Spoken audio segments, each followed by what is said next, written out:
সরকারের অবদানেই বেনজির আজিজ আবেদ আলীর মতো লোকদের উত্থান। আরও এমন অনেক আবেদ আলী সরকার বানিয়েছে যা এখনও অজানা বললেন বিএনপির সিনিয়র যুগ্ম মহাসচিব রুহুল কবির রিজভী। বৃহস্পতিবার নয়াপল্টনে বিএনপির কার্যালয়ে বিএনপি কর্মী আতিকুর রহমান রাসেলের গুম হওয়া নিয়ে এক সংবাদ সম্মেলনে তিনি এসব কথা বলেন। এ সময় তিনি অভিযোগ করেন, প্রশ্ন ফাঁসের সাথে সরকারের নিজেদের লোক জড়িত। প্রশ্ন ফাঁস করেই ছাত্রলীগের লোকদের ক্যাডার বানাচ্ছে সরকার। কারা হতো, অফিসার হতো, কারা ক্যাডার সার্ভিসে জায়গা পেত, কারা ডেপুটি সেক্রেটারি ডিসি হতো, যারা প্রশ্নপত্র ফাঁস করার মধ্যে দিয়ে সেই প্রশ্ন পেয়ে আপনার পরীক্ষা দিয়ে তারা ক্যাডার সার্ভিসে চান্স পেয়েছে।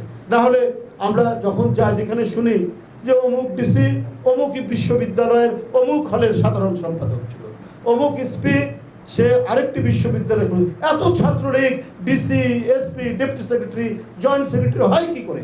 এই প্রশ্নপত্র ফাঁসের মধ্যে দিয়ে।